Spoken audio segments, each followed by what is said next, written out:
여러분 안녕하십니까? 채널K 뉴스입니다. 다카 수의자들에게 시민권을 부여하는 방안이 추진될 전망입니다. 특히 트럼프 대통령이 이 같은 방안을 공식적으로 밝히면서 기대를 모으고 있습니다. 24일 트럼프 대통령은 다카 수혜자에게 시민권 취득 기회를 추진할 것이라고 밝혔습니다. 트럼프 대통령은 이어 10년에서 12년 기간 동안에 이뤄질 것이라며 드리머들에게 걱정할 것이 없다고 전해달라고 말했습니다. 트럼프 대통령이 드리머에게 시민권 취득 기회를 부여하겠다고 공식적으로 밝힌 건 이번이 처음입니다. 이민 문제로 씨름하며 나아가지 못하고 있는 의회에 실마리를 제공하면서 행정부 차원에서는 이민 정책이 가닥을 잡은 것으로 풀이되고 있습니다. 트럼프 대통령의 이날 발언은 사라 허커비 샌더스 대변인이 앞서 언론 브리핑을 통해 영구적인 드리머 구제를 담은 이민 절충안을 오는 29일 의회에 제출할 계획이라고 밝힌 후에 나왔습니다. 영구적인 드리머 구제가 시민권 부여 계획임을 확인한 셈입니다. 하지만 행정부와 공화당은 드리머에 시민권을 주는 대신 국경 장벽 건설 예산 250억 달러와 국경 보안 강화 예산 50억 달러를 요구하고 있습니다. 이번 백악관의 절충안을 전달받은 의회는 곧바로 공식적인 논의를 시작할 계획인 것으로 알려졌습니다. 연방정부와 연방정부의 정책에 협조하지 않는 주정부와의 갈등이 커지고 있습니다. 연방정부는 당근과 채찍으로 주정부 길들이기에 나서고 있습니다. 연방정부가 이른바 불법 체류자 보호 도시의 이민 단속 협조에 대한 압박을 강화하고 나섰습니다. 연방법무부는 24일 뉴욕과 시카고, LA 등 23개 도시에 서한을 보내 이들 도시들이 얼마나 연방정부의 이민 단속에 협조하고 있는지 여부를 증명하는 문건을 요구했습니다. 이를 기준으로 각 로컬 정부의 연방 지원금 지급 여부를 결정한다는 계획입니다. 각 주정부의 협조를 효과적으로 이끌어내는 방편 으로 연방 지원금 중단 압박으로 맞서고 있는 것입니다. 제프 세션스 법무장관은 만약 연방 이민 단속에 협조하지 않고 연방법을 어긴다면 연방 지원금을 받지 못할 것이라는 기존의 입장을 재차 강조했습니다. 앞서 연방상원 민주당 의원들은 법무부와 국토안보부에 이민자 보호도시를 돕는 정치인들을 범죄 혐의로 기소할 것인지를 물었고, 이에 대해 토머스 호먼 IC 국장대행은 기소해야 한다고 답한 바 있습니다. 한편 24일로 예정돼 있었던 빌 드블라지오 시장과 트럼프 대통령의 회동은 법무부에 이 같은 조치 소식이 알려진 후 전격 철회됐습니다. 미 전역에서 이틀에 한 번꼴로 학교 내 총격 사건이 발생하고 있습니다. 총기 규제 목소리는 말만 시끄러웠지 빈 수레나 다름없습니다. 23일 켄터키주의 한 고교에서 총격 사건이 발생해 학생 2명이 숨지고 18명이 부상했습니다. 전날인 22일에는 텍사스주 댈러스 외곽의 한 고교 카페테리아에서 총격 사건이 발생해 소녀가 부상당했으며, 같은 날 루이지애나주 뉴올리언스의 학교 주차장에서도 잇따라 총격 사건이 발생한 바 있습니다. 또 이에 앞서서는 아이오와주의 스쿨버스, 남가주의 대학 캠퍼스, 시애틀의 한 고등학교에서 잇따라 총격 사건이 발생했습니다. 교내에서 발생한 총격 사건은 올 들어 23일까지 총 11건이지만 지난해 9월부터 시작한 현 학년도를 기준으로 하면 전국적으로 총 50건에 달합니다. 이틀에 한 번꼴 주말과 휴일을 제외한다면 거의 매일 총격 사건이 발생하고 있는 것입니다. 23일에는 15세 남녀 학생 2명이 희생돼 올해 처음으로 사망자까지 나왔습니다. 이처럼 교내 총격 사건이 이어지고 있음에도 총기 규제 강화가 이루어지지 않고 있습니다. 전문가들은 몇 차례 대형 총격 사건을 겪은 후 둔감해졌기 때문이라고 설명했습니다. 한편 전국의 19개 주는 교내 총격 사건을 대비한 계획을 의무화하고 있습니다. 학자금 대출을 프리페이드 카드 방식으로 변경하는 방안이 추진되고 있습니다. 연방교육부는 프리페이드 카드 방식이 효율적이고 비용도 줄일 수 있다고 주장했습니다. 연방교육부는 대학교 학자금 대출을 프리페이드 카드 방식으로 변경하는 방안을 추진하고 있습니다. 우선 4개 대학 10만 명의 학생들을 대상으로 시범 운영할 계획입니다. 성과에 따라 이 같은 프로그램은 확대 시행됩니다. 프리페이드 방식은 학자금 대출을 받기로 결정한 학생들에게 등록금을 제외한 나머지 금액을 프리페이드 카드를 통해 지불하는 것입니다. 학생들은 교재 및 식재료 구입, 렌트 지불 등을 프리페이드 카드로 할 수 있습니다. 교육부는 프리페이드 카드 방식이 보다 효율적이고 비용을 줄일 수 있는 획기적인 방법이라고 주장하고 있습니다. 하지만 소비자 보호단체들은 반대 의견을 보이고 있습니다. 이들이 주장하는 문제점은 학생들이 카드를 사용할 때마다 셀폰 문자 메시지로 통보받게 되는 지출 내역이 학자금 대출업체와 연방정부도 똑같이 전송되고 이때 카드 사용 내역이 고스란히 노출된다는 것입니다. 교육부의 학자금 대출 프리페이드 카드는 이르면 올해 봄부터 시행될 예정입니다. 지난해 말 연방통신위원회가 폐기한 망 중립성 정책에 대해 뉴욕주가 행정명령을 발동했습니다. 뉴욕주는 자체적으로 망 중립성을 시행키로 결정했습니다. 24일 앤드류 쿠오모 뉴욕주지사는 망 중립성 원칙을 존중하도록 요구하는 행정명령에 서명했습니다. 쿠오모 주지사는 FCC의 망 중립성 정책 폐기 결정은 민주주의의 핵심 가치에 반하는 것이라고 밝혔습니다. 앞으로 뉴욕주 정부와 계약하는 모든 인터넷 서비스를 제공하는 통신업체들은 뉴욕주에서 콘텐츠와 상관없이 웹 트래픽을 공정하게 취급해야 합니다. 쿠오모 주지사는 뉴욕주는 망 중립성과 자유로운 인터넷 이용을 지키기 위해 전력을 기울일 것이라고 강조했습니다. 망 중립성 정책은 인터넷을 공공 서비스제로 분류해 AT&T, 컴캐스트, 버라이전 등이 자신들의 네트워크에서 구글, 페이스북, 트위터, 넷플릭스 등 콘텐츠 업체의 트래픽을 차단하거나 속도를 느리게 하는 방식으로 차별할 수 없도록 한 제도입니다. 하지만 지난해 말 FCC는 망 중립성 원칙을 폐기하면서 논란이 빚어졌습니다. 인터넷 서비스 제공자가 특정 트래픽의 속도를 늦추거나 아예 특정 트래픽 접속을 차단할 수 있는 근거를 마련한 것입니다. 하지만 뉴욕주는 이번 행정명령으로 망 중립성을 시행하는 주의 대열에 동참했습니다. 뉴욕주에 앞서서는 몬태나주가 자체적인 망 중립성 시행 행정명령을 내린 바 있습니다. 뉴저지 한인 상록회의에 갈등이 확산되고 있습니다. 회장 당선을 선언하던 선관위가 하루 만에 당선 무효 처리를 하면서 사태는 법적 소송으로까지 치달을 전망입니다.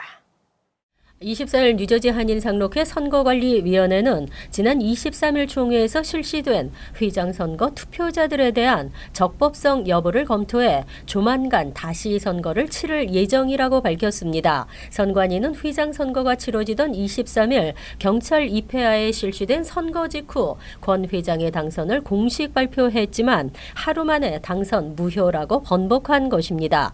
선관위 신 위원장은 선거에 참여한 이사들은 이사회의 인준을 받지 않았기 때문에 투표 자격이 없는 만큼 선거는 무효라고 설명했습니다. 하지만 권 회장은 7년 전부터 이사들은 관행상 인준을 받지 않고도 이사회비만 납부하면 이사로 인정하고 있다면서 선관위 결정을 절대 받아들일 수 없다는 입장입니다.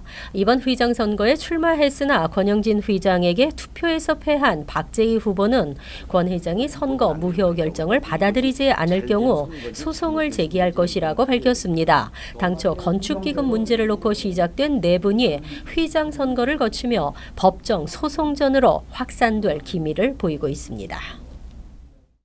해외 이주 영주권자 등도 한국의 국민연금을 일시불로 받을 수 있습니다. 이에 대한 정보를 잘 몰라 혜택을 보지 못하는 한인들도 많은데요. 반환 일시금 수급권의 소멸시효가 10년으로 늘어납니다.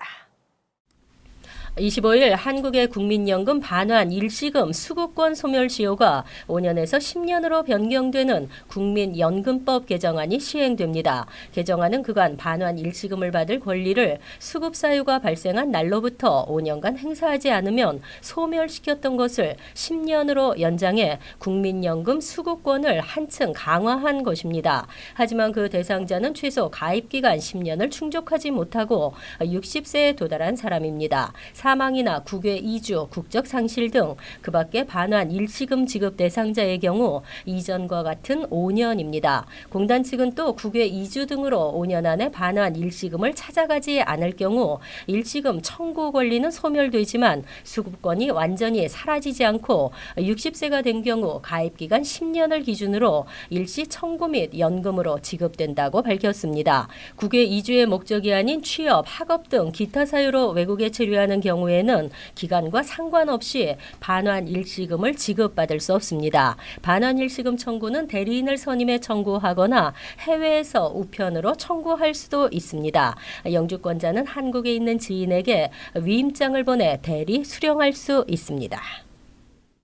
한인 여성 조영글 씨가 600여 편의 작품과 경쟁을 벌여 AT&T 필름 어워드를 수상했습니다. 이 작품은 아카데미 어워드 단편 애니메이션 부문에도 올랐습니다.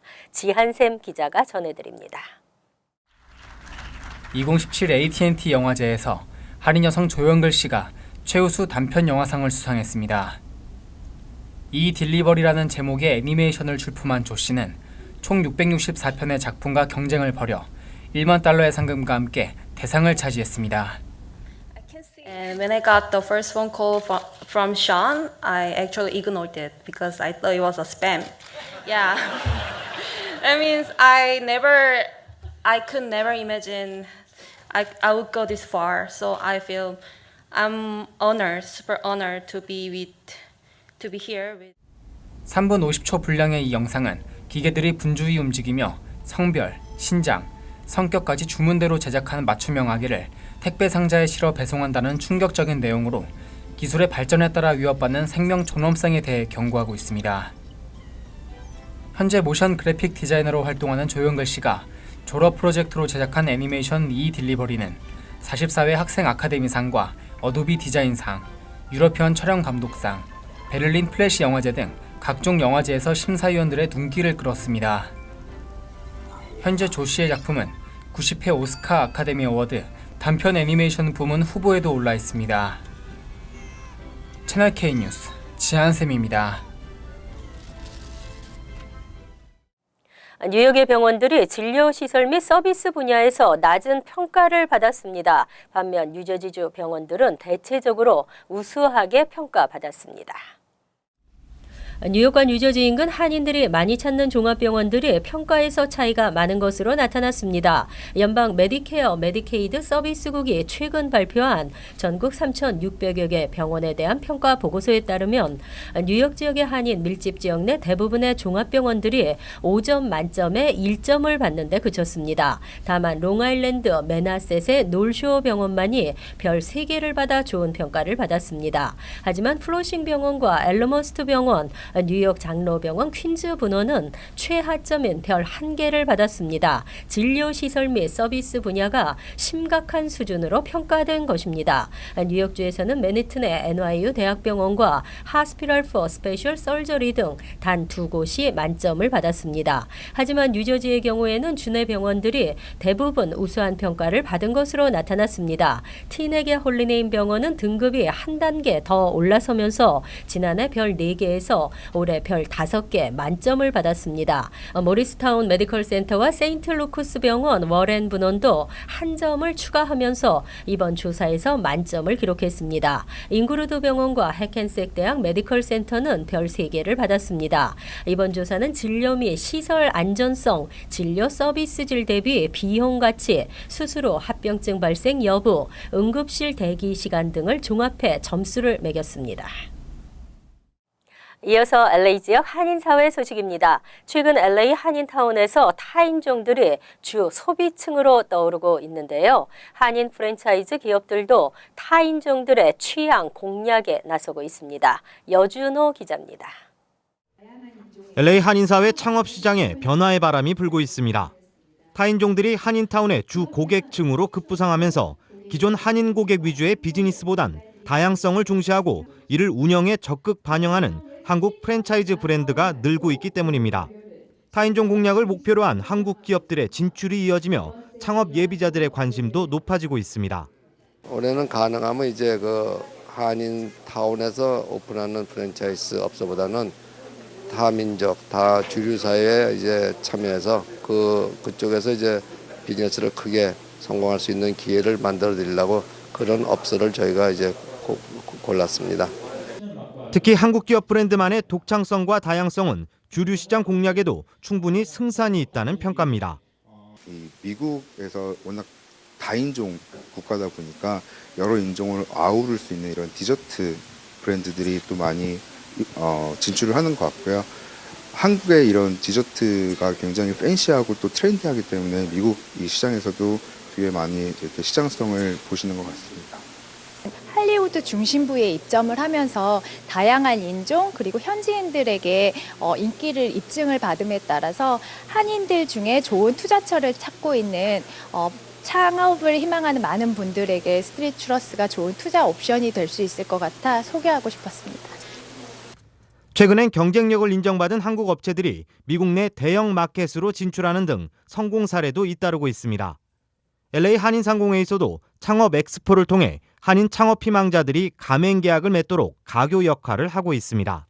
타인종 고객을 타깃으로 한 한국 프랜차이즈 브랜드의 성장세가 이어지며 한인들에게 성공 창업 아이템으로 인식되고 있습니다. MBC 뉴스 여준호입니다. LA 카운티 대중교통 이용이 지난 10여 년 만에 최저치를 기록했습니다.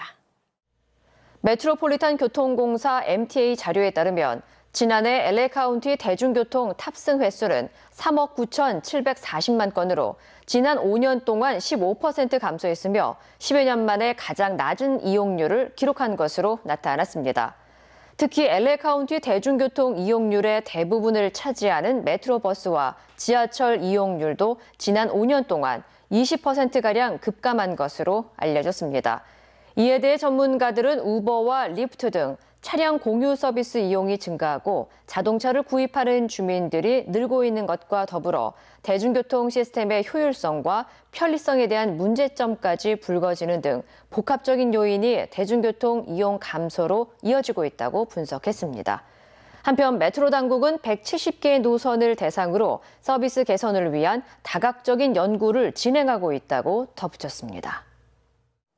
간추린 소식입니다. 플러싱고교에서 근무했던 한인 옥교사가 부당한 징계를 이유로 뉴욕시 교육국과 학교장, 교감 등을 상대로 손해배상 소송을 제기했습니다. 옥교사는 학생 성적을 부풀리라는 교장의 암묵적 지시에 반발했다가 오히려 강제 전근 조치됐다고 주장했습니다. 교장은 교사들에게 시교육국이 매년 주최하는 교사 설베이에서 학교에 높은 점수를 부과할 것을 요구하면서 그렇지 않으면 교사직 유지가 위험하다고도 말했습니다. 뉴욕시는 지난 1년간 법원 소환장의 메시지 알림 서비스를 시범 실시한 결과 큰 성과가 있었다며 확대 시행을 알렸습니다. 앞으로 법원 소환장의 휴대폰 연락처를 게재할 경우 법원 출두 일정에 대한 알림 메시지를 받을 수 있게 됩니다.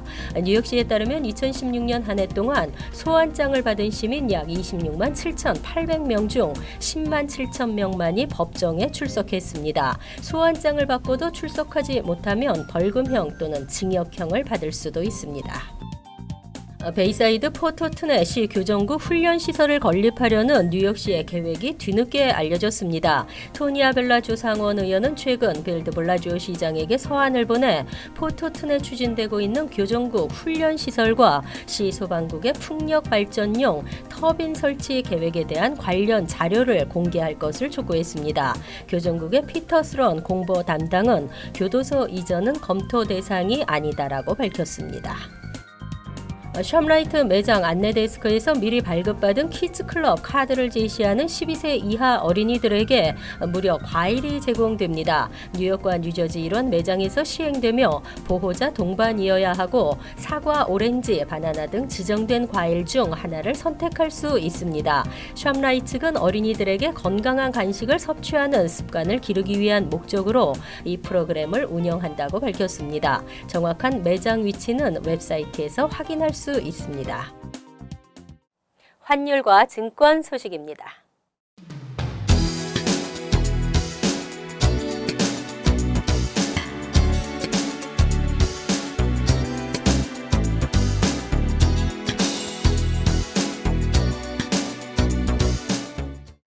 이어서 날씨입니다.